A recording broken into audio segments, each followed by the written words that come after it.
Lecture में हम तीन इम्पोर्टेंट टॉपिक को कवर करेंगे। पहला, जनरल गैस इक्वेशन को डिराइव करेंगे।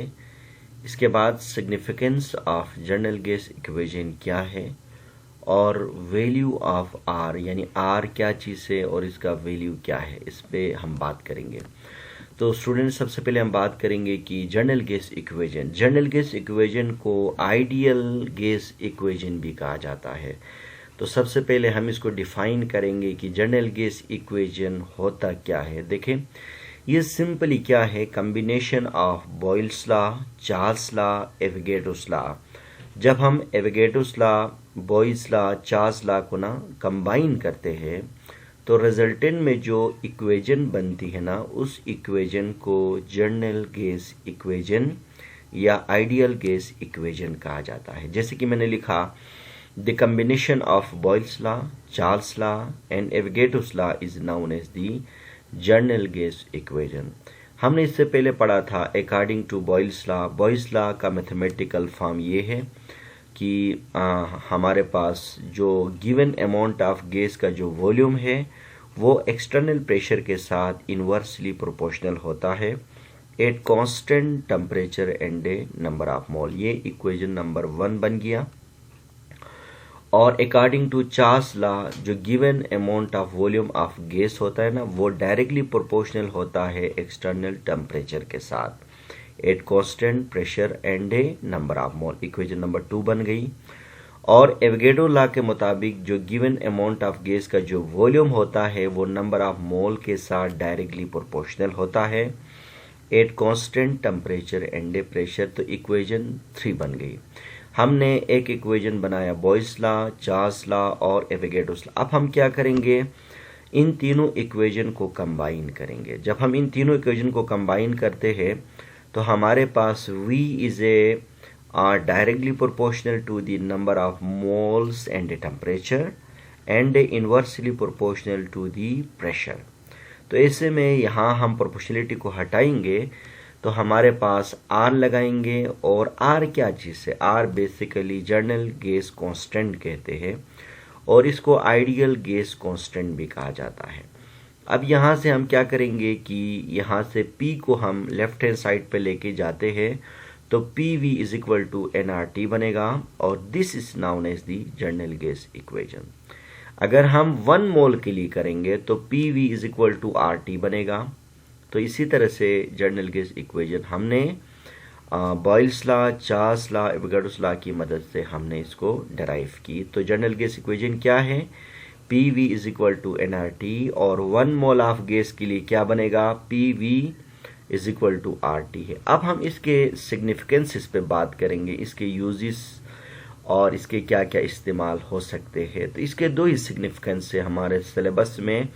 हम जनरल गैस इक्वेशन की मदद से किसी भी अननोन गैस का मॉलिक्यूलर मास मालूम कर सकते हैं और गैस का डेंसिटी मालूम कर सकते हैं। तो सबसे पहले हम मॉलिक्यूलर मास को कैलकुलेट करेंगे। हम इसको फार्मूला बनाएंगे। इसके लिए हमने अभी पढ़ा कि जनरल गैस इक्वेशन क्या है, PV is equal to nRT। और हम ये भी जानते हैं कि मैथमेटिकल डेफिनेशन ऑफ मोल होता है given weight divided by molar mass किसी भी चीज़ का, और जिसको मैथमेटिकली W डिवाइडेड बाय हम कैपिटल M करते हैं। और इसी n को हम क्या करते हैं, इसका वैल्यू इक्वेशन नंबर 1 में पुट करेंगे तो PV is equal to W divided by M RT बनेगा। और इसी तरह से यहाँ से M को हम क्या करते हैं, लेफ्ट हैंड साइड पे लेके जाते हैं तो MPV is equal to WRT होगा। हमें M चाहिए तो M बराबर होगा WRT डिवाइडेड बाय PV होगा। और M क्या चीज़ है, मॉलिक्यूलर या molar mass of a gas है सिंपली।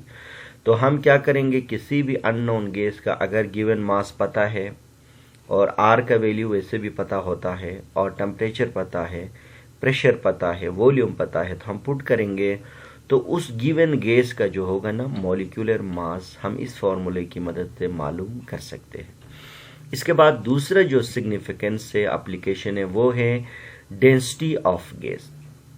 देखें, हम जनरल गैस इक्वेशन की मदद से हम गैस के डेंसिटी भी मालूम कर सकते हैं। वो कैसे, according to general gas equation PV is equal to nRT। हम जानते हैं मैथमेटिकल डेफिनेशन ऑफ मोल। यानी small n is equal to W divided by m होगा। इसको हम इक्वेशन नंबर 1 में पुट किया तो हमारे पास PV इज इक्वल टू क्या होगा, यहाँ इक्वल टू का वो लगाते हैं साइन, तो PV इज इक्वल टू होगा हमारे पास W divide by m RT होगा। और इसी तरह से हम ये भी जानते हैं, ये फार्मूला हमारा बना, हम ये भी जानते हैं कि यहाँ से अगर मैं V को M के इधर लेके आऊँगा, M को अगर मैं लेफ्ट हैंड साइड पे लेके आता हूँ, एक्सचेंज करता हूँ V और M को, तो मेरे पास W डिवाइडेड बाई V बनता है। ये W डिवाइड बाई जो V है ना, ये बेसिकली डेंसिटी का मैथमेटिकल फार्मूला है, मैथमेटिकल फॉर्म है। हम जानते हैं डेंसिटी क्या है, मास पर यूनिट वॉल्यूम, किसी भी चीज़ का मास और इसका पर यूनिट वॉल्यूम में डेंसिटी कहते हैं। तो इसलिए हमने एक्सचेंज करके V और M को एक्सचेंज किया तो W डिवाइड बाई V, तो ये डेंसिटी के बराबर हो गया। अब हम इनके जगह में D लगा लेते हैं, हमारे इक्वेशन ये बन गया। अब यहाँ से D को हमें निकालना है, तो D को इस तरफ लेके आते हैं तो हमारे पास PM डिवाइड बाई RT होगा। और ये फार्मूला है जिसके ज़रिए से हम किसी भी गैस का डेंसिटी मालूम कर सकते हैं। अगर गिवन गैस का प्रेशर हमें पता है, मॉलिक्यूलर मास पता है, R वैसे भी पता होता है और टेम्परेचर पता है, तो हम इन फार्मूले के अंदर हम वैल्यू जब पुट करते हैं तो हमारे पास गैस का डेंसिटी हमारे पास आ जाता है। तो ये हो गया जनरल गैस इक्वेशन का सिग्निफिकेंस। इसके बाद अगर हम R की बात करते ना, तो R का स्पेशली वैल्यू होते हैं। R को हम STP में भी वैल्यू निकाल सकते हैं, हम R का वैल्यू SI सिस्टम में भी निकाल सकते हैं। R का वैल्यू, R क्या चीज़ है, R basically general gas constant है। एग्ज़ाम में R का वैल्यू पूछ सकते हैं STP में, यानी स्टैंडर्ड टेम्परेचर।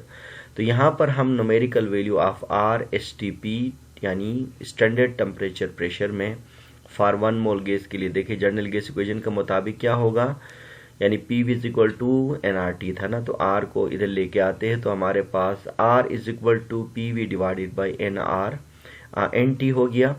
अब यहाँ पर देखिए STP में प्रेशर होता है 1 atm और वॉल्यूम होता है 22.414 dm3 और 1 मोल के लिए हमारे पास N 1 मोल होगा और टेम्परेचर होगा 273। ये STP के वैल्यू से जो कि pressure, volume, number of mole, temperature, इनको जब हम मल्टीप्लाई करके डिवाइड करते हैं तो हमारे पास R का वैल्यू बनेगा 0.0821 atm और dm3 और ये पर मोल और पर kelvin. This is the value of R in STP।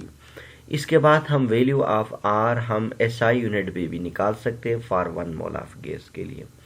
तो ऐसे में 1 मोल ऑफ गैस के लिए SI यूनिट में प्रेशर क्या होगा, 101,325 न्यूटन पर मीटर स्क्वायर मल्टीप्लाई वॉल्यूम हमारे पास होगा 0.0224 मीटर क्यूब होगा डिवाइडेड बाई मोल वैसे ही आएगा, टेम्परेचर 273 आएगा।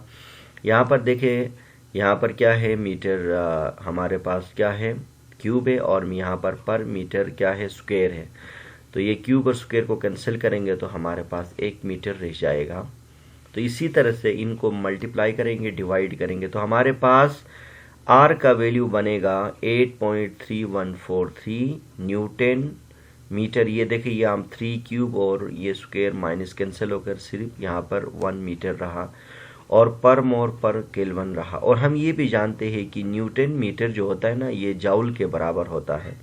तो आप इसको R is equal to 8.3143 joule per mole पर केल्विन भी लिख सकते हो।